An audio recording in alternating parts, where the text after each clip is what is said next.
Hey YouTube, this is Practice Prepper. On a recent alien invasion episode, I used a Faraday trash can to protect some of my electronic devices. Now, I got a lot of questions about, what are you doing? I told you to stay in my childhood. I told you to stay in my childhood. The power of Fred compels you. The power of Fred compels you. The power of Fred compels you. The power of Fred...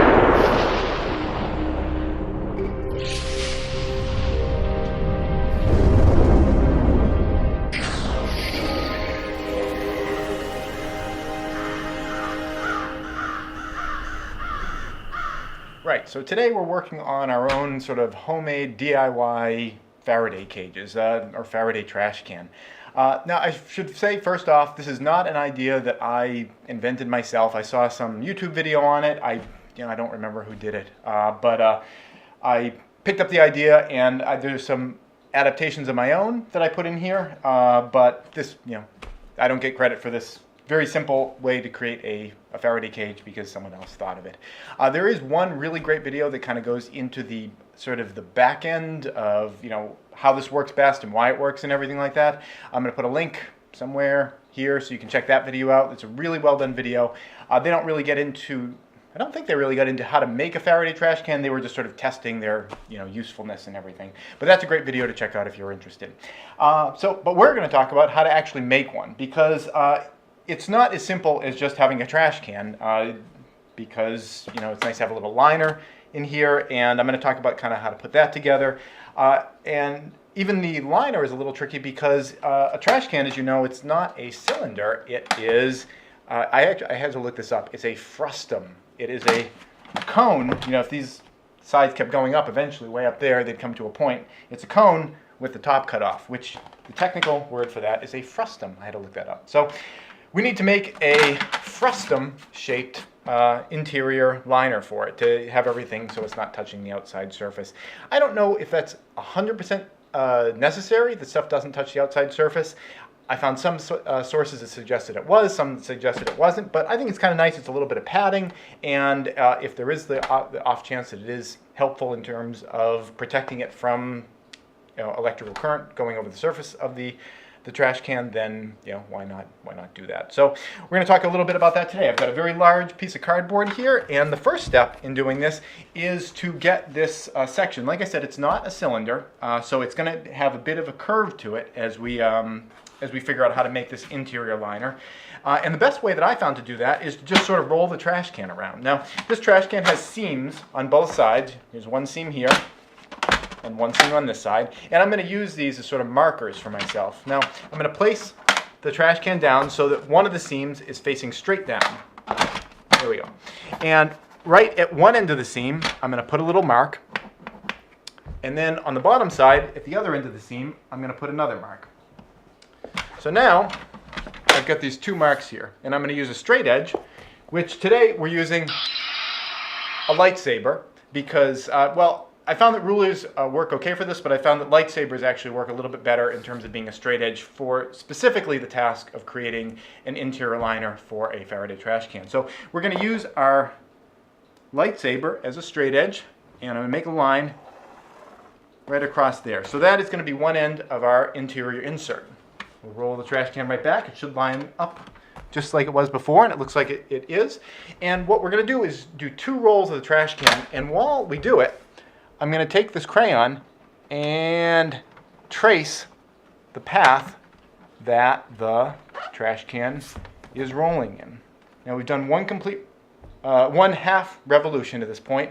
This bottom seam is what had been there, so it's come to the top, and we're going to continue until this bottom seam is facing straight down again.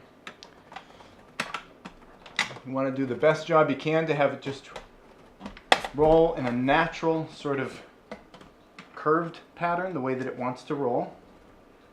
And my bottom is that center line seam has gotten down again, so I'm going to make a little mark there.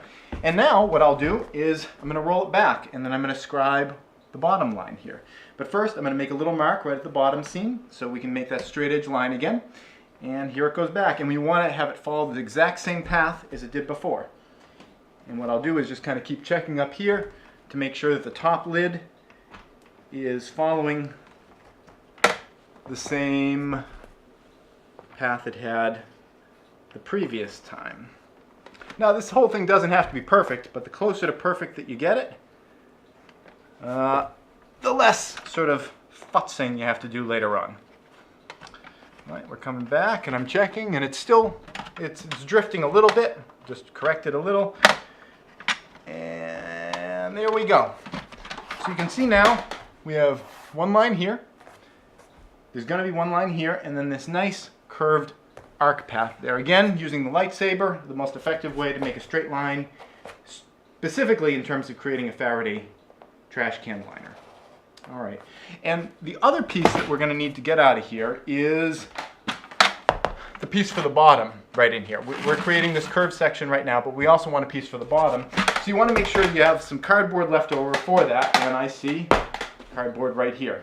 Now this is pretty obvious. Just trace the bottom of the trash can like that. Now obviously, as I'm tracing this, I'm tracing the outside surface of the trash can. I'm using a big ass fat crayon and everything. So this circle that I've drawn here is larger than the circle that is going to be at the bottom of here. So what I'm just going to do is I'm going to draw a circle on the inside, maybe taking off, say, 1/2 inch or so. You can always take off more later, but I'm just going to guess.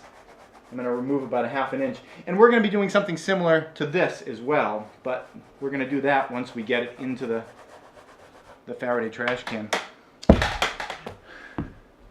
Now, what we're about to do here is what they call in the industry a one-shot deal, because I only have one piece of cardboard, so if I mess this up, I can't do another take. So I'm going to try to do my best to, just make this all work. I like using serrated knives for cutting through cardboard. I think it works really well. A saw would also work well. Obviously, if you are using a serrated knife or a saw or anything like that, you're going to want to wear full Kevlar gloves, chainmail, a suit of armor, definitely safety goggles, and possibly a welder's mask, just for your own personal safety. I'm going to be flying without those today because I want to risk my life, and me doing this is really dangerous. So, but if you do this, obviously you want to be taking every possible precaution that makes sense to you. So here we go.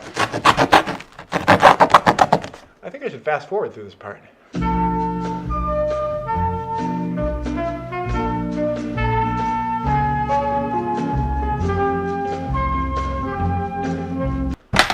Okay, and we're back. So that worked out pretty well. What we've got here is this brown rainbow arc that's going to get wrapped around the inside, and we've got the bottom piece. Now, as you can see, this is my already completed trash can, but we can kind of lay the stuff right on the inside here. But obviously, this is going to be even a little smaller on the inside because I'm already taking up room with this stuff. So I'll take this and set it down, make sure it fits in the bottom, and it fits in pretty well. As you can kind of not see because it's all cardboard in there anyway. But this fits right in there very well. If there's a little gap around the edges, it's no big deal because really all you're trying to do is create a spacer. So we're going to put this down in there, and then there'll be some, I'm going to use duct tape to kind of connect everything together later. So that fits in there pretty well. And then the next thing is this guy. And this is a little tricky because, as you know, cardboard has these little ribs that go down it, and it wants to bend in a certain direction, and we're going to be bending it in a direction that it doesn't necessarily want to bend in. So what I learned to do for this is to kind of use the outside of the trash can to kind of train it at least once. It's not going to make it work perfectly when it goes in, but it'll kind of break its spirit so that it'll be a little bit more agreeable. So I'm gonna hold one side on the edge of the trash can here and sort of run it around like that. Again, just want to break its spirit. All right, so it gets sort of roughly that shape. I'm going to take this piece out because, well, no, I should keep it in there. I should keep it in there. I was going to take it out because I'm not really actually going to tape anything in, but the way you would do it is put the bottom in first, because this part is going to kind of hold the bottom in. So now that we've got it sort of busted into shape, we can set that in there. And what you'll see is it roughly fits the space there. It sticks out a little bit, and I mentioned we were going to have to do trimming on this piece, and we'll get to that in a little bit. But right now, it kind of fits in there. I'm kind of pushing around the corners, just getting it to go out as best you can. And as you can see, on the back side here is the seam. Now what I'm going to do is take that crayon again, and just make a mark right on that line. And then what we'll do is take a mark and go all around the whole top here. And as you can imagine, we are figuring out what we need to trim.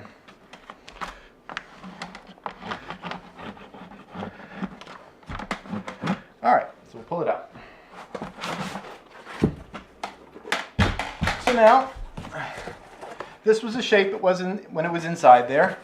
And this little section here is extra that we don't really need in there. Now we can leave it on there, and I'm just going to because it's not really a big deal. But if you wanted to, you could trim right along this line, and then when you put this inside, you know it'll match right up, and you can tape those two edges there. But it really doesn't matter, you can leave that on there. But what you do need to do is remove this extra section on the top here. And the reason for that is that you need to be able to put the lid down on the trash can later on. Or it wouldn't be effective at all. So we're going to do another cut right here. I think we'll fast forward through this as well.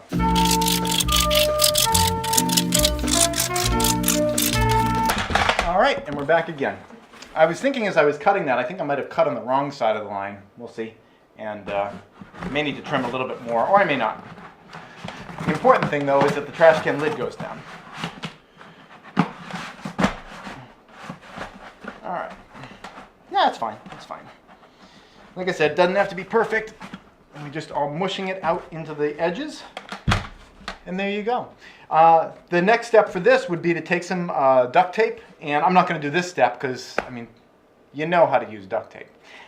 Is just run some duct tape down here. Run some duct tape around the outside edge. One thing that I found that was kind of helpful was to run some duct tape on the face of this that is being overlapped here. So you'd run some duct tape here first, and that tends to kind of lock the cardboard right into the trash can itself. That was the reason I wasn't able to remove this insert that I had from earlier, is because I'd had this is all secured down to the trash can. So, whoa, you get this in here, secure down one side of it, bring the rest around,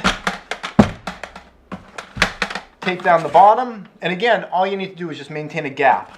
So as long as you basically have all the cardboard there and there's no huge spaces or anything like that, you're going to be putting tape in, and things aren't going to be falling through the tape because duct tape is nice and strong. And that gets you secured on this step. That's the majority of the work. The next step is with your lid, and you can see I've already got it going on here. The way that these trash can lids work is that usually the handle kind of punctures through, and that makes holes up here. So to solve that issue of having holes right in the top of your trash can, you can take some metallic tape and just cut off pieces and put some pieces of tape over those holes and everything. Now I layered this up with a couple pieces because every time you pick up the handle wiggles a little bit. It's got some sharp edges down in here, and I wanted to make sure that the tape didn't tear through. An even better idea, I suppose, might be to actually put some duct tape down over those little sharp edges, kind of build that up so it's a nice soft little pad, and then put the metallic tape around that. But the key is you want to make sure that the metallic tape is larger than the duct tape pieces or whatever pads you have over those little sharp sections, because you want to have continuous conductivity over the whole surface. Once you are done with this, you load it up with whatever you're going to put into your Faraday cage. I'm going to take this piece out because it's not taped down. It's not totally, behaving at the moment. But you want to put anything you have in here. One thing that I have liked to do is to try to get the interior piece out. Come on, Neil. Is it just not going to come out? Oh, there we go. Okay. One thing that I like to do is to actually make some shelves. So I can put some things in the bottom and then put a shelf space in. I use these shelves. So some things go into the bottom, then put in a shelf space. This is from a pizza box. I made a little hole in the middle so I could drop it right in. Then put some more things in, then put another shelf in, and then some more things in. Obviously, if you're ever going to go into this, you want to put the things that you never really need to grab except in a dire emergency at the bottom, and then put more useful things, things you might want to grab more frequently at the top, and kind of approach it that way. Once you get everything in there, you take your lid and put it down, and to some extent, you could consider yourself done. Now, if you saw the Alien Invasion episode, and if you haven't, I'll put a link around here somewhere so you can check it out. If you saw that episode, you would have known that I'd mentioned that these cans have been tested to be far more effective if you seal up the edge. Now they have a pretty good seal, just being, having the lid put down, but if you can seal them up, all the better. Now you can use copper tape, and I guess that is kind of the best way you could do it, like a copper metallic tape. But in the testing of the video I mentioned earlier with that man that was doing all that testing, he said that aluminum tape in his tests seemed just about as effective as copper tape, and it is way, way, way less expensive. So what you want to do is take copper tape and then run it all the way around the band. Now, obviously, once you tape one of these up, it's a real pain in the ass to get into. You're going to destroy all your tape, and you'll have to retape it every time you go in. So if you are going to do that, you're probably going to want to only put things in here that you're not really going to want to go and grab very frequently or ever. Just a real emergency stash. And I recommend having two of these. One for, that real emergency, you don't want anything to mess with it kind of stash. You tape that one up, and then have another one for things that you might want to have a little bit of protection for, just in the off chance that, who the hell knows. It's not just, weaponized EMPs and coronal mass ejections and things like that. There are all sorts of other, disturbances, lightning strikes, things of that nature that can send, electricity going all over the place, that a little bit of shielding is kind of helpful. For that, I will oftentimes put my backup hard drives in something that does not have the tape on it, just because I go in and out and I just know I would not keep up with the tape situation, but it offers it a little bit of protection so that you have something. It's kind of similar to the Mylar bags, the anti-static bags that hard drives come in, and this is one. And I will take these and I'll put things in these bags and then put them inside there, and I just figured it offers a little bit of additional protection. Now, I am not at all an electrical engineer, and I don't have any expertise in this. What I'm relaying to you is the best information that I was able to find as a layperson. And my father is an engineer. He knows all about electricity. I've had every opportunity in the world to learn about this stuff, but it is just always kind of baffled me a little bit. I did all the wiring on my own house. If someone teaches me a basic task to do when it comes to electricity, I can manage that. But in terms of the theory, I'm not a scientist and I don't get that. So what I'm relaying to you is the best information that I felt that I was able to find from what seemed to me to be the most reliable sources. So if you're interested in making your own Faraday trash can, just as a kind of an emergency sort of backup, just a what if kind of thing, it's really not that big a deal. Trash cans don't cost very much. This cardboard I got in the mail, I think I was getting large food storage containers, and I just, cardboard's useful, so I saved it. So it doesn't really have to cost you very much, and in the right or the wrong sort of situation, having done something like this might prove very valuable to you, and you might be thanking yourself for having done it. So that's it. Give it a try it out yourself, and if there ever is an alien invasion and they EMP the whole planet and your Faraday cage does not work, you have the right to complain to me. That's it. Thanks for watching. Please subscribe and tune in every Friday at 4:30 New York time for a new video.